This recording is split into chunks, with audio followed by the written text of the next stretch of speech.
मेरे प्यारे साथियों, मैं आप सब लोगों का अपने इस एजुकेशनल चैनल पे हार्दिक अभिनंदन करता हूँ। फ्रेंड्स, जैसा कि आप सबको मालूम है कि बहुत लंबे इंतज़ार के बाद एसएससी ने हाल ही में अपने जीडी का नोटिफिकेशन जारी किया है। तो आज के इस वीडियो बनाने का पर्पस मेरा ये है कि आज के इस वीडियो में हम लोग बात करने वाले हैं एसएससी जीडी का एग्ज़ाम कौन कौन अभ्यर्थी दे सकता है, इस एग्ज़ाम को देने के लिए मिनिमम एज कितनी होनी चाहिए, इसकी शैक्षणिक योग्यता क्या होनी चाहिए, इसका फॉर्म फीस कितना है, इसका फिज़िकल टेस्ट कैसे होता है, इसमें कितनी सैलरी मिलती है और इसमें मुख्य रूप से काम क्या करना होता है। तो आज एसएससी जीडी के बारे में, इसके मेडिकल टेस्ट में किन किन प्रकार के चीज़ों को टेस्ट किया जाता है, ये सब हम लोग डिस्कस करने वाले हैं आज के इस कंप्लीट वीडियो में। तो वीडियो को अंत तक जरूर देखें ताकि आपको सारी इन्फॉर्मेशन अच्छी तरीके से मिल सके। तो चलिए फ्रेंड, चलते हैं इस वीडियो में, हम आगे बढ़ते हैं। तो सबसे पहले बात करें फ्रेंड्स एसएससी जीडी के बारे में, तो ये मुख्य रूप से सबसे पहले जो है सो ये बहुत लंबे इंतजार के बाद जो है सो एसएससी जीडी 2021 का नोटिफिकेशन जारी किया गया है। इसके अगर फॉर्म फीस की बात करें तो इसका फॉर्म फीस है जनरल और ओबीसी कैटेगरी के लिए, मेल कैटेगरी के ध्यान दीजिएगा, मेल कैटेगरी के लिए वो फॉर्म फीस 100 रखा गया है जनरल और ओबीसी कैटेगरी के लिए। बाकी एससी एसटी और फीमेल कैटेगरी के लिए कोई भी फॉर्म फीस नहीं लिया जा रहा है, यानी ज़ीरो फॉर्म फीस है। अगर हम लोग बात कर लेते हैं इसके क्वालिफिकेशन की, तो क्वालिफिकेशन की बात करें तो अगर कोई अभ्यर्थी 10वीं के एग्ज़ाम को पास कर चुका है तो वो इस एप्लीकेशन को भर सकता है और आप अपने जो है मुख्य रूप से इस वैकेंसी को भर सकता है और अपना सिलेक्शन करवा सकता है। अगर एज लिमिट की बात करें तो मिनिमम एज 18 होनी चाहिए और मैक्सिमम एज 21 होनी चाहिए। यहाँ पर कुछ रिलैक्सेशन भी दिए गए हैं और इसको काउंट किस तारीख से किया जाएगा वो भी हम लोग बात कर लेते हैं। तो इसको मुख्य रूप से 1 अगस्त 2021 से आपकी एज को काउंट किया जाएगा, यानी 1 अगस्त 2021 को अगर आपकी एज 18 साल हो जाती है तो आप इस फॉर्म को भर सकते हैं, और अगर आपकी 1 अगस्त 2021 को आपकी उम्र 23 साल से ज़्यादा हो जाती हो तो आप इस फॉर्म को नहीं भर सकते हैं। तो यहाँ पर देख लीजिए, ओबीसी कैटेगरी के लिए 3 सालों का जो है मुख्य रूप से आप कह सकते हैं रिलैक्सेशन है, और उसके बाद एससी और एसटी कैटेगरी के लिए 5 सालों के एज का रिलैक्सेशन यहाँ पर देखने को मिलता है। उसके बाद अगर सिलेक्शन प्रोसेस की बात करें तो इसमें जो सिलेक्शन होता है वो मुख्य रूप से 3 स्टेप में इसका सिलेक्शन करवाया जाता है। पहला क्या होता है, सबसे पहले आप इस फॉर्म को भरिएगा, फॉर्म भरने के जस्ट बाद ही क्या होगा, आपका ऑनलाइन एग्ज़ाम होगा। उसके बाद आपका जो है मुख्य रूप से मुख्य रूप से फिजिकल उसके बाद आपका जो है मुख्य रूप से फिजिकल टेस्ट और स्टैंडर्ड टेस्ट देखने को मिलेगा। उसका सबसे अंतिम में मेडिकल टेस्ट, और इसमें जो है सो आपका डॉक्यूमेंट का भी वेरिफिकेशन किया जाएगा। उसके बाद आपका जो है जॉब निश्चित हो जाता है एसएससी जीडी में।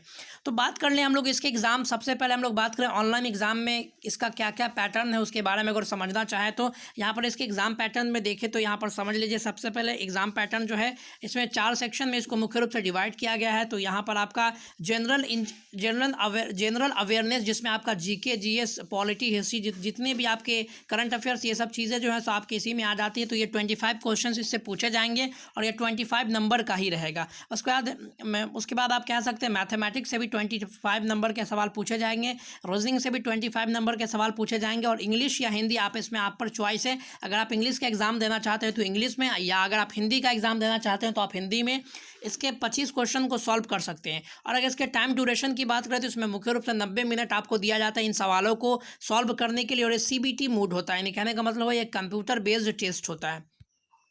उसके बाद अगर बात करें नेगेटिव मार्किंग के बारे में तो जी हाँ फ्रेंड्स, इसमें नेगेटिव मार्किंग आप लोगों को देखने को मिलता है -0.25, यानी अगर आप एक क्वेश्चन गलत करके आते हैं तो आपके बनाए हुए सही आंसर में से 0.25 के नंबर को काट लिया जाएगा। अब सबसे बड़ा सवाल यहाँ पर आता है इसके फिजिकल टेस्ट के बारे में और मेडिकल टेस्ट के बारे में और सैलरी के बारे में, तो उसको हम लोग चर्चा कर लेते हैं। तो सबसे पहले इसके फिजिकल टेस्ट के बारे में चर्चा करें तो यहाँ पर आपको जो आपकी जो दौड़ जो चाहिए, दौड़ कहने का मतलब हुआ आप इसमें जो स्पीड जो आपकी चाहिए वो फॉर मेल कैंडिडेट है, किसके लिए, मुख्य रूप से आप कह सकते हैं कि आप एससी एसटी कैटेगरी के लिए जो है तो आपको 5 किलोमीटर दौड़ना होगा। सॉरी, आपको जनरल कैटेगरी के लिए आपका जो ये होना चाहिए, आपका जो दौड़ होनी चाहिए वो 5 किलोमीटर में आपको 5 किलोमीटर आपको 24 मिनट में मुख्य रूप से तय करने होंगे। और फीमेल कैटेगरी के लिए क्या है आपका 1.6 किलोमीटर इन हाफ, यानी 8.5 मिनट, यानी 8.5 मिनट में मुख्य रूप से फीमेल कैटेगरी को 1.6 किलोमीटर की दूरी तय करनी होगी।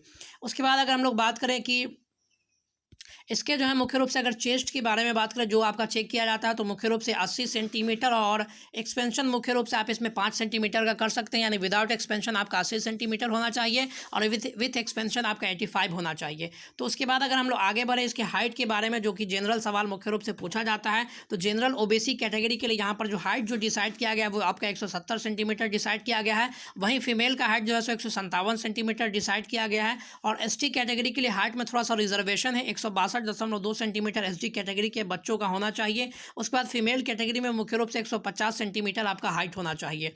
और मुख्य रूप से अगर हम लोग बात करें इसके अगर उसके बाद जो बच जाती हैं यहाँ पर चीज़ें वो आपकी बचती हैं इन हैंड सैलरी के बारे में और मेडिकल टेस्ट के बारे में, तो उसके बारे में भी हम लोग चर्चा कर लेते हैं। तो फ्रेंड्स यहाँ पर मेडिकल टेस्ट में आपका वो सारे टेस्ट किए जाते हैं जो जनरली किसी भी पुलिस डिपार्टमेंट में आपको जाने से पहले टेस्ट किया जाता है। इसका कोई थोड़ा बहुत इसमें एडिशनल चीज़ें ऐड की जाती हैं। आपके आई साइट को चेक किया जाएगा, आपके अंदर कोई विशेष प्रकार का कोई डिजीज़ तो नहीं, इसको चेक किया जाएगा। आपके जो आपका जो वर्जन है, यानी आप कितना आप आँख को कितने दूर तक आप आँख से देख सकते हैं, ये सारी चीज़ों को मुख्य रूप से टेस्ट किया जाता है जनरली इसमें।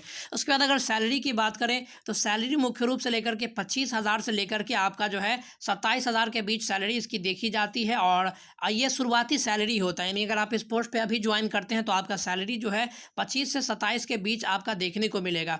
तो फ्रेंड्स इसके अलावा भी आपको जो है इसमें कई प्रकार के अलाउंसेस दी जाते हैं, यानी कई प्रकार के और भी सुविधाएं दी जाती हैं। तो मोटी मोटी तौर पर ये सैलरी जो होता है सो अच्छा खासा माना जाता है। तो फ्रेंड्स ये थी पूरी बेसिक जानकारी जो मैं आप लोगों को देना चाह रहा था एसएससी जीडी के बारे में। अगर इसमें से कोई चीज़ छूट गया तो आप लोग कमेंट के माध्यम से ज़रूर बताएं, वो मैं आप लोगों को हेल्प प्रोवाइड करवा दूंगा। इसके अगले वीडियो में हम लोग बात करने वाले एसएससी जीडी के सिलेबस को डाउनलोड करने का प्रोसेस, और साथ ही साथ हम लोग देखने वाले हैं किस प्रकार से इसका सिलेबस क्या है, इसको किस प्रकार से प्रिपरेशन को आगे ले जाया जाए, और साथ ही साथ इसके प्रीवियस ईयर क्वेश्चन पेपर्स के बारे में भी हम लोग डिस्कशन करने वाले हैं। तो इन वीडियोज़ को देखने के लिए आप हमारे चैनल से जरूर जुड़े रहें। Thank you very much. मिलते हैं अगले वीडियो में, तब तक के लिए धन्यवाद। God bless you all.